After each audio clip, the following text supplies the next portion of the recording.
नमस्कार दोस्तों, स्वागत है आपका इस वीडियो में। मैं हूं नीरज राय और आज के वीडियो में हमारे साथ हैं मिस्टर रोहित राय जी, जो कि एक लव एंड रिलेशनशिप काउंसलर हैं, इसके एक्सपर्ट भी हैं और बहुत सारी ऐसी रिलेशनशिप को मैनेज करने की जानकारियां आपको इनसे मिल सकती हैं। दोस्तों, आपका एक यूट्यूब चैनल भी है सर। जी जी। Rohit Rai, expert in youth affair. वहाँ पे आप अपने जो भी आपके क्वेश्चंस होते हैं वो आप पूछ सकते हैं ईमेल करके। आपको ईमेल आपको नीचे मिल जाएगा। ऐसे बहुत सारे कॉमन से प्रश्न होते हैं आपके, तो उन्हीं कुछ कॉमन से प्रश्नों में मैं कुछ 3 प्रश्न लेकर के आया हूं जो आज मैं सर से बात करने वाला हूं इन सभी प्रश्नों पे। सर, हमारा सबसे पहला प्रश्न होता है यहाँ पे कि आजकल रिश्तों में बिखराव बहुत आ रहा है, जी जबकि जी। लोग मैच्योर हो जाते हैं रिलेशनशिप के लिए और रिलेशनशिप की बहुत ज़्यादा केयर भी करते हैं, एक दूसरे की केयर भी करते हैं। उसके बावजूद भी ऐसा क्या रीज़न है कि जी जी। रिलेशन ज़्यादा नहीं चलते हैं? देखिए, आपने प्रश्न में कहा कि लोग रिलेशनशिप की केयर करते हैं, है ना? तो मैं आपको बताना चाहता हूँ आपके चैनल के, आपके इस वीडियो के माध्यम से, कि लोग रिलेशनशिप की केयर करते हैं। ध्यान दीजिएगा हमारी बात को, कि लोग रिलेशनशिप की केयर करते हैं। जी। लोग सामने वाले व्यक्ति की केयर नहीं कर पाते हैं। लोग चाहते हैं कि रिश्ता बचा रहे, लेकिन उसके लिए क्या है कि जो सामने वाले की भावनाएं हैं, जो विचार हैं, उसको कुचल दिया जाए। जैसे क्या होता है कि आमतौर पे जो हमारा यूथ है या जो आप रिलेशनशिप है, आप छोटी सी बात ले लीजिए कि फुल मेच्योरिटी के बाद लोग विवाह करते हैं, जो संबंध बनाते हैं। प्रेम तो तुरंत आदमी कर लेता है, उसके लिए कोई उम्र नहीं है, कच्ची उम्र में भी। लेकिन जब जब एक रिश्ते की तरफ आदमी बढ़ता है तो बहुत सोच समझ करके बढ़ता है। आजकल रिश्तों में समय दिया जाता है, लेकिन रिलेशन का समय है कि पूरा समय दीजिए, वर्ष का, 1 साल का, 2 साल का, 3 साल का, उसके बाद आप एक दूसरे के साथ संबंध बिताइए, समय बिताइए। उसके बाद भी गड़बड़ियां देखी जा रही हैं। नीरज जी, मैं मानता हूं उसके पीछे एक बड़ा कारण ये है कि हम बहुत ज्यादा अपेक्षाएं करते हैं, उम्मीदें बहुत ज्यादा करते हैं। जो चीजें हमसे नहीं हो पाती, हम चाहते हैं कि वो सामने वाला आकर के उस चीज को समझे। और जब वो चीजें नहीं हो पाती हैं तो क्या होता है कि हम उनकी भावनाओं को कुचलने लगते हैं और कुचल कर आगे बढ़ने का प्रयास करते हैं। और मैं कहना चाहता हूं कि आजकल पुरुष हो या स्त्री हो, सहन शक्ति किसी के पास नहीं है। और लोग सामंजस्य नहीं स्थापित करना चाहते हैं, स्वतंत्र उड़ना चाहते हैं, स्वतंत्र रहना चाहते हैं। और जब भी उनकी स्वतंत्रता बाधित होती है, और एक ये भी चीज है कि इंसान, कोई भी इंसान हो, कि अपने आप की गलती वो कभी नहीं मानता। उसको लगता है कि पूरी दुनिया गलत है, मैं सही हूं। और जब ऐसे अहम की टकराव आपस में होता है ना, तो रिश्तों में बिखराव होता है।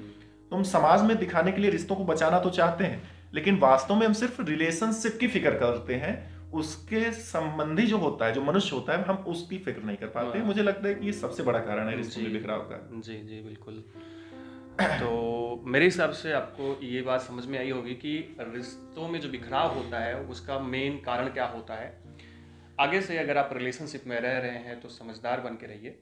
अब हम दूसरे प्रश्न की तरफ बढ़ते हैं। हमारा दूसरा प्रश्न ये है कि प्रेम का जो प्रारंभिक क्षण होता है, जी जी बच्चों को बड़ा अच्छा लगता है। उस टाइम पे लगता है कि हम 7 जन्म तक साथ रहेंगे।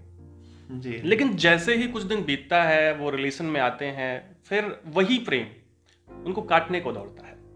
ऐसा मतलब रीजन इसका क्या है, क्या कारण है, ऐसा क्यों उनको देखिए महसूस नीरज होता जी, है? आजकल का जो प्रेम है वो सही। आप हाँ, मतलब ये तो नहीं है कि प्रेम में जल्दबाजी कर देते हैं? बिल्कुल ऐसा बिल्कुल, क्यों? मैं उसी तरफ आ रहा हूँ कि जी जैसा कि आजकल आप देखते होंगे कि इंस्टाग्राम का समय, सोशल साइट का समय है। जी जी इंस्टाग्राम, फेसबुक रील्स हैं। जी। इंस्टाग्राम पे छोटी छोटी रील्स पड़ रही हैं। हाँ। तो उसमें आप देखते होंगे कि प्रेम में के कुछ वीडियो डाले जाते हैं, उसके बहुत सारे व्यू, लाइक्स, कमेंट आते हैं। तो उसमें लोग क्या रिलेशनशिप का दिखाते हैं, उसमें दिखाते हैं कि लड़का लड़की है, एक दूसरे से प्यार कर रहे हैं, और अचानक से वो किसी और से बात कर रही है, वो बात कर रहा है, वो चुपके से देख लिए, और उसके बाद फिर वो स्लो मोशन में, स्टाइल में चलते हैं, मुझे सब पता चल गया है, ये है वो है, मैं बहुत प्यार कर रहा हूँ। और लोग उसे पसंद करते हैं। लेकिन वास्तव में प्रेम वो चीज नहीं है जो दिखाई जा रही है। आपने कहा कि प्रेम के शुरुआती समय में ऐसा लगता है कि हम जो है 7 जन्मों के लिए बने हुए हैं।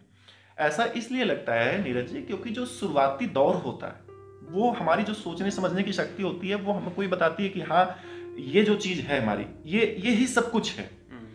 और उस समय हम व्यक्ति विशेष को ध्यान नहीं देते हैं।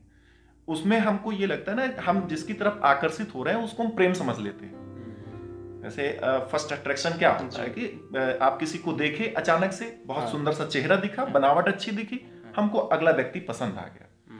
फिर हमको ये लगता है कि हम इसके लिए सब कुछ कर सकते हैं, अपना पूरा जीवन समर्पित कर सकते हैं, पूरी दुनिया से हम जंग लड़ सकते हैं। फिर उसके लिए आप अपने करियर पर भी फोकस नहीं करते हैं। लेकिन ये चीज तब तक है, चाहे वो लड़का हो या लड़की हो, जब तक उसके प्रपोजल को एक्सेप्ट ना किया जाए। आप हर तरीके से समझौते करने के लिए तैयार होते हैं। तो और उसके बाद क्या होता है कि जिस दिन आपका प्रपोजल एक्सेप्ट हो जाता है, उस दिन से फिर आपका जो समझौता है ये होता है ना कि अब समझौते नहीं करने हैं, अब हमें समझाना है कि मैं ऐसा हूं, आपको मेरे हिसाब से रहना है। मैं एक छोटा सा उदाहरण आपको पेश करना चाहता हूं कि एक बालक एक गली से रोज जा रहा है और बालकनी में खड़े हुए एक लड़की को देख के मुस्कुराता है और वो लड़की जवाब नहीं देती है। फिर वाकया ये होता है कि कुछ दिन बाद, बहुत ज्यादा मैं इस उत्तर में नहीं ले जाऊंगा आपको, थोड़ा कुछ दिन बाद क्या होता है, उसका नंबर भी उसे मिल जाता है, वो रोज हाई लिख के भेजता है, रिप्लाई नहीं आता है। फिर एक दिन अचानक से पता नहीं लड़की को क्या समझ में आता है, वो बालकनी से खड़े होकर के उस लड़के को हाय का इशारा करती है और मुस्कुराती है। तो लड़का हड़बड़ा के जो है भगता है और उसके बाद उसको मैसेज करता है कि इस तरीके से मुझे सबके सामने देख के नहीं मुस्कुराया करो, नहीं लोग गलत समझेंगे। यानी शुरुआती दिनों में क्या था और अब दूसरे स्टेप में आपका क्या होगा, लोग गलत नहीं समझेंगे, लोग जो चीज आप कर रहे हैं उसी चीज को समझेंगे, वही समझेंगे। सही बात है ना। तो यही चीज है कि प्रारंभिक अवस्था में हम समझौते करने के लिए तैयार होते हैं, हमको ये लगता है कि ये हमारे लिए बना हुआ है, और जब उस रिलेशनशिप में हम आ जाते हैं प्रेम के, तो फिर वो आकर्षण समाप्त हो जाता है और फिर हम उस रिश्ते को बनाकर रखने के लिए समझौते ना करके समझौते थोपने लगते हैं। सही। तब हमें एक दूसरे का अहम का टकराव होता है, एक दूसरे के आत्मसम्मान को ठेस पहुंचती है, फिर वहीं से बिखराव शुरू हो जाता है सर। जी बहुत अच्छा सर। एक इस प्रश्न से एक छोटा सा प्रश्न जुड़ा हुआ है। जैसे आपने कहा कि प्रारंभिक तौर पे क्या है कि जब अच्छा सा चेहरा दिखता है तो आदमी को आकर्षण होता है, अट्रैक्शन होता है। जी जी जी। तो ये तीसरा प्रश्न इसी से रिलेटेड मैं आपसे पूछना चाहूंगा कि कैसे पहचाने कि ये प्रेम है या फिर आकर्षण है। जी बिल्कुल, देखिए बहुत ही माइन्यूटली डिफरेंस है। ये वही अंतर है नीरज जी, जिसको आप ये कह सकते हैं कि अहंकार और आत्मविश्वास, है ना। एक आत्मविश्वासी व्यक्ति कभी अहंकारी नहीं हो सकता और अहंकारी व्यक्ति कभी आत्मविश्वासी नहीं हो सकता, है ना। आपके ऊपर आपको बहुत कॉन्फिडेंस है किसी काम को करने के लिए, तो जरूरी नहीं कि वो अहंकार हो सकता है कुछ लोगों को अहंकार लग जाए। आकर्षण क्या है कि कोई भी चीज हम देखे, हमको पसंद आ गई, आप कोई बाजार में गए, कोई आप कपड़ा देखे, आप बहुत खुश हुए, बहुत प्रसन्न हुए और उसको आप लेकर आए, लेकिन क्या वो वस्त्र या वो वस्तु आपको कितनी देर के लिए खुश रख सकती है? एक दिन, 2 दिन, साल भर, 2 साल, या आप कहीं से क्रोधित होकर के आ रहे हैं, वो आपके सामने पड़ गया वो वस्तु, तो क्या आपको खुशी बरकरार रखेगी? यही चीज है आकर्षण। आकर्षण का क्या है कि आप किसी चीज को देखते हैं, आपको पसंद आ जाती है और पसंद आने के बाद आप उसे प्राप्त करने का प्रयास करते हैं। जबकि प्रेम को लोग बड़े हल्के से समझते हैं। प्रेम का मतलब ये होता है ना कि एक जो अंतर होता है दो लोगों का, वो सिर्फ एक शरीर रह जाए बस। और प्रेम स्वतंत्रता की तरफ बढ़ता हुआ चीजें हैं। प्रेम बंधन में बांधने की चीज नहीं है। प्रेम जब आप किसी से करते हैं तो वहां पर वो निस्वार्थ की भावना लेकर के आता है। और सबसे बड़ी बात कि मोहब्बत कभी नफरत में नहीं बदलती है। जैसे आमतौर पे लोग कहते हैं ना कि अगर वो मुझे नहीं मिली तो मुझे उससे दुश्मनी हो जाएगी, नफरत हो जाएगी। तो प्रेम कभी भी नफरत में नहीं बदलता है, नफरत में हमेशा आकर्षण ही बदलता है। तो मुझे उम्मीद है कि प्रेम और आकर्षण में जो हमारे दर्शक हैं, आपके माध्यम से उनको ये चीजें समझ में आई होंगी। जी बिल्कुल। एक छोटा सा प्रश्न और है, प्रेम का सबसे अच्छा समय कौन सा होता है? देखिए, प्रेम एक ऐसी चीज है कि जिसका कोई वक्त या समय नहीं है, है ना। ये तो एक ऐसी चीज हो गई कि आपको खुश रहने के लिए, आनंदित होने के लिए कोई एक विशेष चीज की जरूरत हो। सही है सर। अगर आप प्रेम में हैं तो हर पल आपके लिए आनंद है। आप जब बाजार निकलेंगे, आप बाग में निकलेंगे, आपको लगेगा चिड़िया आपके लिए चहचहा रही हैं। आप सुबह छत पे निकलेंगे तो आपको लगेगा कि सूरज की रोशनी आपके लिए निकल रही है। सही सर। तो उसमें कोई ऐसा नहीं कि एक समय बंधा हो, कि वही एक समय है, वो एक वक्त है, कि वही प्रेम का सही वक्त और सही रूप है। जी।